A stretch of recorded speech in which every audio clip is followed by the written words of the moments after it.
selamat pagi anak-anakku semuanya. Semoga kita tetap dalam keadaan sehat walafiat dan tetap semangat dalam belajar hari ini. Sebelum kita memulai dan begini memberikan materi hari ini, ada baiknya kita berdoa dulu sesuai dengan kepercayaan kita masing-masing. Bismillahirrahmanirrahim.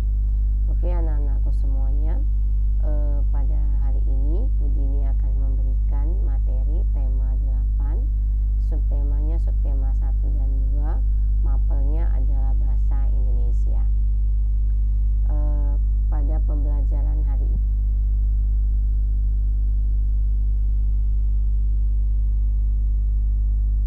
ya. Nah, ini yang akan kita pelajari yaitu tema 8, subtema 1 dan subtema 2, mapelnya bahasa Indonesia.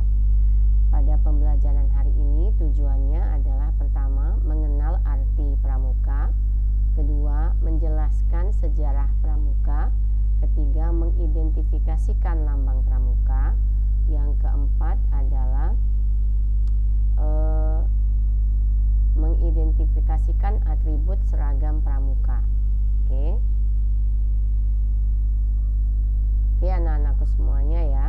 Sekarang kita akan ke materi sebelumnya yaitu arti pramuka. Nah, pramuka itu selalu kita lakukan itu di hari Sabtu. Jadi setiap hari Sabtu dari kelas 1 sampai dengan kelas 6 kita ke lapangan. Nah, ya, kalau kita lagi normal ya, sekolah normal, kita selalu melakukan atau melaksanakan pramuka. Walaupun kelas 1 dulu kalian jarang barangkali pramuka. Yang mulai aktif itu adalah di kelas 2. Jadi di kelas 2 kalian sudah ke lapangan tiap hari Sabtu itu mengadakan dari kelas 2 sampai dengan kelas 6 mengadakan pramuka. Nah, di kelas 2 sampai dengan di kelas 6 itu pramuka itu dibagi menjadi 2 ya. Ada siaga dan ada penggalang. Ada pramuka siaga dan ada pramuka penggalang. Nah, yang siaga itu yaitu dari kelas 2, 3 dan 4. Nah, itu adalah dari penggalang ya. Jadi siaga itu dari kelas 2, kelas 3 dan kelas 4. Nah, sudah itu penggalang itu dari kelas 5 dan kelas 6. Makanya kalau di sekolahan kita biasanya kalau pramuka itu kelas yang siaga itu di halaman dekat kalau kita mau upacara bendera. Kelas penggalang kelas 5, 6 ya, siaga penggalang itu di halaman belakang dekat musola ya. Karena dia kalau penggalang itu sudah belajar bagaimana cara mendirikan tenda, bagaimana sudah belajar cara membuat tali temali.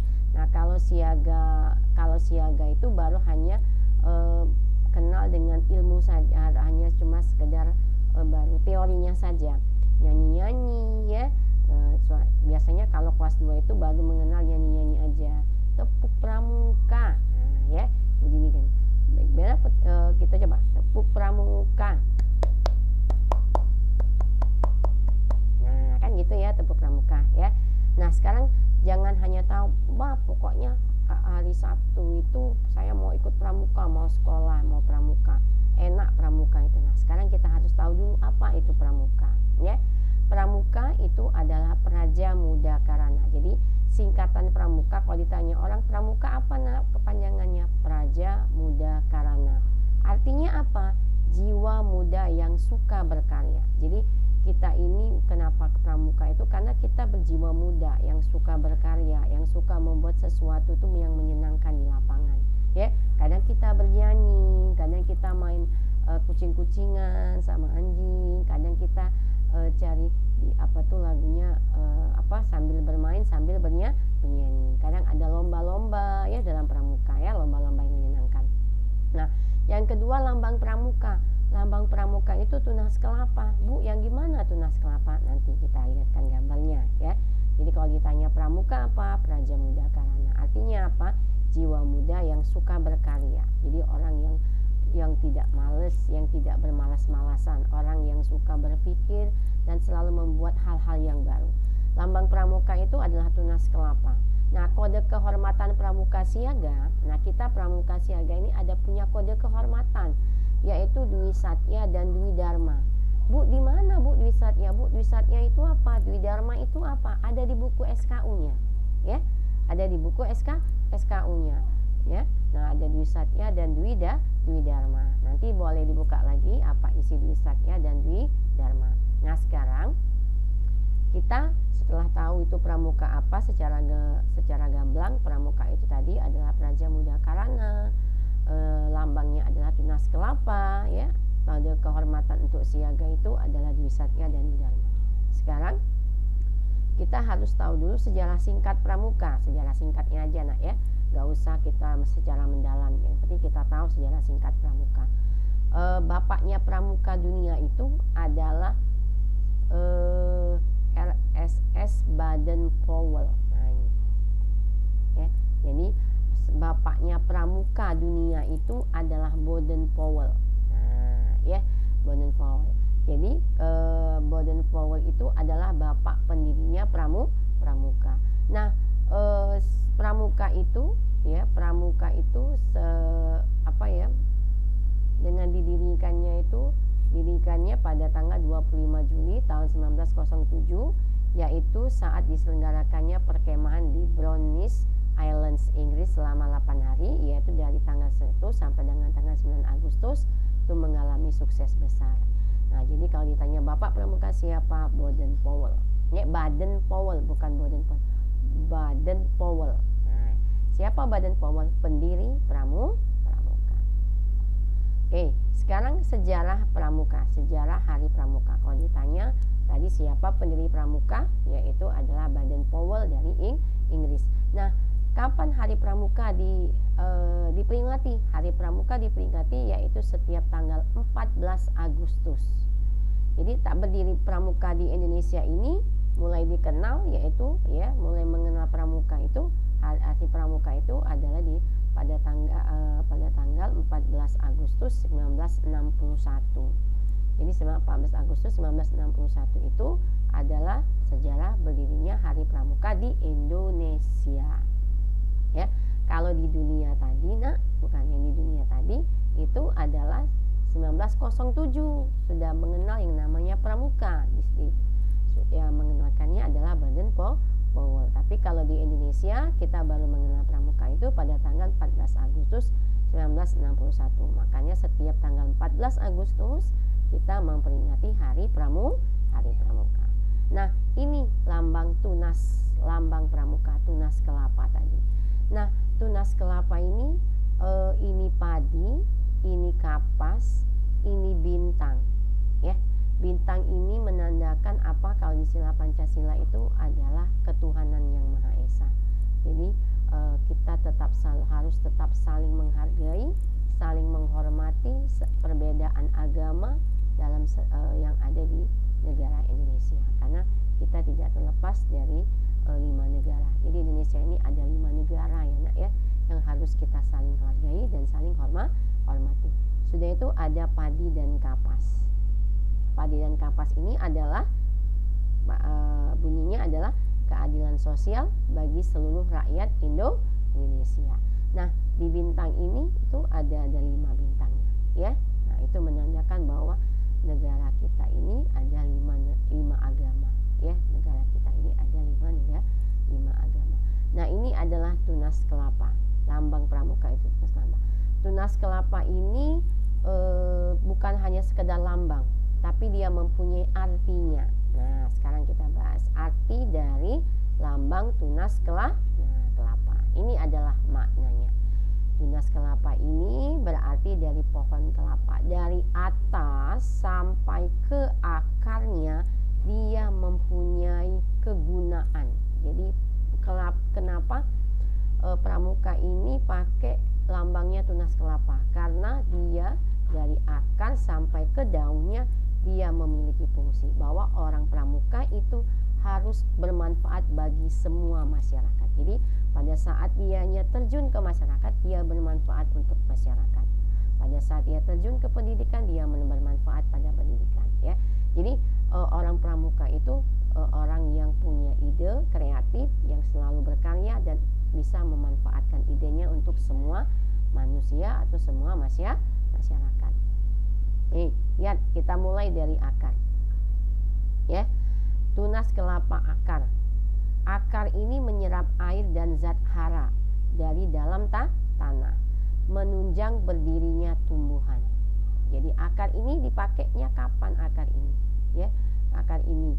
Nah, sekarang sudah ke akar, kita ke batang. Batang sebagai bahan bangunan. Nah, kalau akar tadi tempat menunjang berdirinya tumbuhan, ya. Kalau tidak ada akar, pohon kelapa ini tidak bisa tumbuh tinggi menjulang. Nah, sekarang batangnya, kita ke batangnya. Batangnya tadi digunakan untuk apa zaman dulu? Sebagai bahan bangunan, penopang tumbuhan agar tetap tegak, mengangkut air dan mineral dari akar menuju daun. Jadi guna batang ini anak-anakku semuanya adalah mengangkat air tadi, zat hara tadi dari dalam tanah menuju daun, dari akar menuju daun. Nah, batang ini digunakan apa pada zaman dahulu? Itu adalah sebagai bahan bangunan. Ya, sebagai bahan bangunan. Nah, sekarang kita ke buah. Buah ini adalah tempat menyimpan cadangan makanan, hasil dari proses pembuahan fertilasi. Nah, siapa yang tidak suka dengan namanya dogan? Iya enggak? Siapa yang tidak suka dengan namanya dogan? Semua pasti suka, anak-anakku semua pasti suka. Ibu aja suka dengan dogan, iya enggak? Dogan itu manis sekali. Kalau dia jadi kelapa, dia bisa jadi santan, iya enggak? Kalau dianya kelapa muda, dia bisa kita makan aja gitu aja. Kalau dia sudah tua, dia bisa jadi santan, iya enggak? Ya, kelapanya kita masak bisa jadi minyak. Ya, santan tadi diparut, kelapa tadi diparut, kita masak bisa jadi minyak. Iya, jadi buah ini dari buahnya aja dari muda dia sudah punya manfaat. Jadi walaupun kita muda, walaupun kita siaga, maksudnya ini dia harus punya manfaat bagi sesama, baik paling tidak sesama teman sekelas atau sesama teman yang ada di sekolah. Jadi harus saling ada manfaatnya satu sama lain, karena manusia tidak bisa bergantung, tidak bisa berdiri sendiri, ya. Nah, sudah, sekarang kita ke daun. Nah, ini daun. Dari buah tadi kita ke daun. Daun ini tempat pembuatan makanan atau terjadinya fotosintesis. Kenapa? Karena mulut pada tumbuhan itu adanya di stomata pada daun. Ya, mulut pada tumbuhan itu ada di stomata di ujung-ujung daun. Nah, daun ini adalah tempat terjadinya fotosintesis untuk bernapas karena di permukaan daun terdapat stomata. Ya. Nah, daun ini apa, Bu? Bisa tidak digunakan untuk kehidupan sehari? Oh, bisa. Jadi tempat atap. Zaman dulu digunakan atap. Jadi tempat buatnya ketupat. Iya. Jadi dari batangnya. Nah, ada yang tipis-tipisnya itu bisa jadi lidi, kan daun tuh ya. Nah, bisa jadi lidi. Jadi bisa jadi atap, bisa jadi lidi, bisa jadi sapu lidi. Itu dari daunnya. Iya enggak? Nah, sekarang kita ke dari bunganya. Bunganya berfungsi sebagai alat perkembangbiakan, dimanfaatkan sebagai penghasil gula merah. Nah, bunganya untuk penghasil gula merah. Ya, namanya gula aren. Ya. Nah, bunga ini berfungsi sebagai alat perkembangbiakan. Jadi kalau kita lihat dari keseluruhan ini, kenapa pramuka itu pakai tunas kelapa? Karena buah kelapa, pohon kelapa itu bermanfaat dari akar sampai ke daunnya. Nah, kalau biasanya kita lihat ya, lihatlah anak-anakku semuanya, di pantai itu paling banyak sekali yang namanya pohon kelapa. Kenapa? Coba. Iya, untuk menghalang terjadinya abrasi pantai, supaya tidak terjadinya abrasi pantai. Jadi dia walaupun ada ombak, ya, tidak langsung diterjang dulu oleh pohon kelapa. Makanya di pantai itu banyak sekali yang namanya pohon kelapa, ya. Nah, itu manfaatnya. Oke, sekarang kita lanjut lagi. Sekarang ke atribut seragam pramuka. Setiap Sabtu kita pakai aja pramuka. Ma, mana kacu, ma, mana topi, ma, ini kos kakinya harus ini harus, kata guru harus pasang yang namanya barung. Barung saya barung ini. Nah, sekarang kita harus tahu atributnya dulu, ya. Kita mulai dari topi. Ini siaganya seragam siaga, ya. Yang Bu Dini berikan ini adalah siaga. sekarang ini adalah topi. Di topi ini sering ada yang ditempel di atas topi itu tanda tutup ke ini ya. Nah ini ya. Nah ini ya, tanda ini anak-anak semuanya, ini menandakan itu adalah siaga. Pramuka siaga warnanya hijau. Kalau pramuka penggalang warnanya merah. Oke? Nah, ini perbedaan antara kalau dia di siaga, kalau dia adalah siaga sama penggalang. Kalau siaga ininya hijau. Kalau merah itu namanya adalah penggalang. Nah, kita turun lagi ke sini, ini tanda pelantikan. Nah, biasanya kalau kita sudah naik pangkat dari siaga ke penggalang ada tanda pelantikan. Nah, itu jarang kita gunakan dan jarang kita pakai ya, kita naik-naik aja. Nah, yang sudah itu di sini ini nih, segitiga ini itu namanya barung, tanda barung. Barung itu apa? Nama kelompok kalau kata kita. Kalau ada kelompok 1, kelompok 2. Nah, kalau dia adalah barung kuning, barung merah, ada barung ungu. Kalian kan kalau dibagi per barung ya, setiap oleh guru pembinanya, kakak pembinanya dibagi per barung. Barung kuning mana, barung merah mana. Ya, barung. Nah, sekarang ini adalah tanda kecakapan khusus. Ini tanda kecakapan khusus ini kalau kita sering melakukan kegiatan di luar. Karena kita jarang melakukan kegiatan keluar, jadi tanda kecakapan ini jarang kita dapat ya. Ini tanda kecakapan khusus dan ini ada tanda kecakapan umum, yang ini tanda kecakapan khusus. Nah ini tanda kecakapan ini tanda kecakapan khusus ya. Nah, sudah kita ke sana. Sekarang ini ada di sini kalau ada warna tanda pandu dunia. Nah, ada warna ungu sama warna coklat ya. Kadang di kerah kita itu ada warna ungu sama warna coklat. Ini merupakan tanda pandu dunia. Ini adalah nanti di sini adalah kota Palembang kita. Nah, di sini nanti ada gudep, nomor gugus depan kita. Gugus depan kita adalah berapa ya? Udah lama 01, 03 berapa ya, lupa bunyi. Ada ya di gudep kita ya nak ya. Kalau tidak salah kita ada kan gudep kita ya, berapa itu di bajunya ya kalau tidak salah ya anak-anakku semuanya. Gudep kita, gudep siaga sama gudep penggalang siaga putra sama siaga putri beda. Kalau misalnya penggalang putrinya 001 031 berarti kalau siaga putranya 032 gitu ya. Dibedakan ada ada pembeda angkanya, tapi nomor depannya tetap sama gudepnya. Nah, ini adalah lambang kota kita, lambang daerah kalau kita Palembang ya. Jadi setelah nama Palembang sudah itu gudep, baru nama gambar kota Palembang kita. Nah, ini adalah tanda jabatan. Kita tidak ada jabatannya ya. Jabatan kita sama semuanya. Nah, yang siaga putra juga sama, semuanya seperti ini ya. Itu adalah atribut seragam pramuka. Kalau pengen lebih jelasnya, kalian buka di buku MBP, itu ada di subtema 2 buku MBP, subtema 2 buku MBP ya. Nah, nih ya, tema 2. Nah, subtema 2 di buku MBP ya. Kalau misalnya kurang jelas bahasa begini ya. Nah, sudah, sekarang kita ke kode kehormatan tadi. Nah, ini kode kehormatan siaga tadi, Dwi Satya dan Dwi Dharma.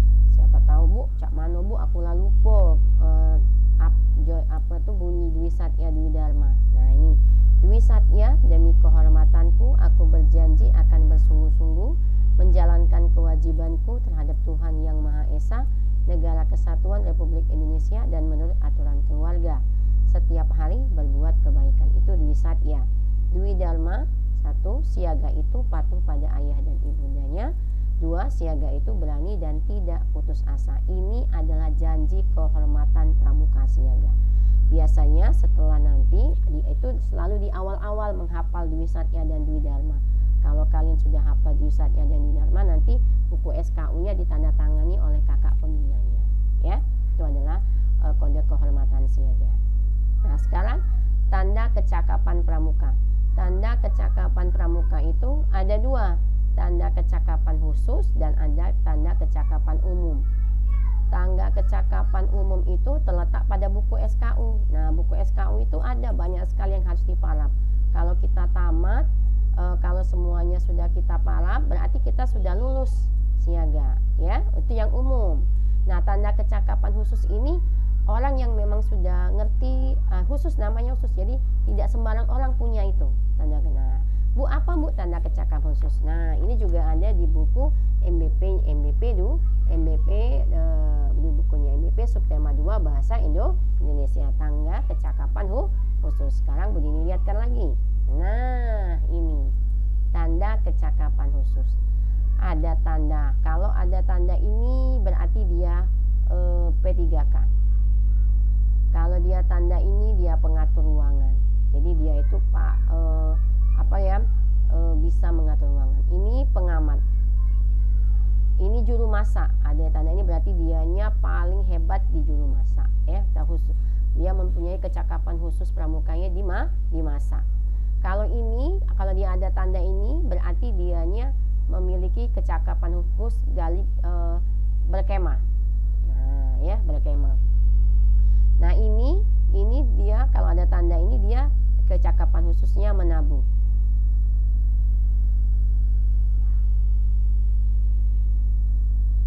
Nah, ini menabuh. Kalau ini dia menjahit, yang ini juru kebun, yang ini pengaman kampung, yang ini gerak jalan. Dia mempunyai kecakapan khusus dalam gerak jalan. Nah, ini adalah kecakapan khusus dalam gerak jalan, ya. Oke, anak-anakku semuanya, itu adalah tanda kecakapan pramuka. Ya, ada kecakapan khusus dan ada kecakapan umum. Ini kecakapan khusus, ya. Nah, itu aja materi dari Ibu Dini. Semoga apa yang Bu Dini berikan dan Ibu Dini sampaikan tadi bisa bermanfaat. Walaupun sesingkat-singkatnya Bu Dini memberikan materi, tapi bisa Ibu Dini sampaikan dengan cara yang lebih efektif lagi, ya. Nah, untuk tugasnya sama seperti yang kemarin, yaitu kerjakan buku MBP 8-nya. Temanya subtema 1 dan 2. Levelnya sama, level 1 dan level 2, ya. Jadi subtema 1-nya level 1 dan level 2, subtemanya 2 juga ada level 1 dan level 2. Kerjakan seperti itu nanti begini ketik Jadi tugasnya itu yang berarti, ya, latihannya kita ini latihan di buku MBP 8. Sudah itu SB 1 level 1 bagian A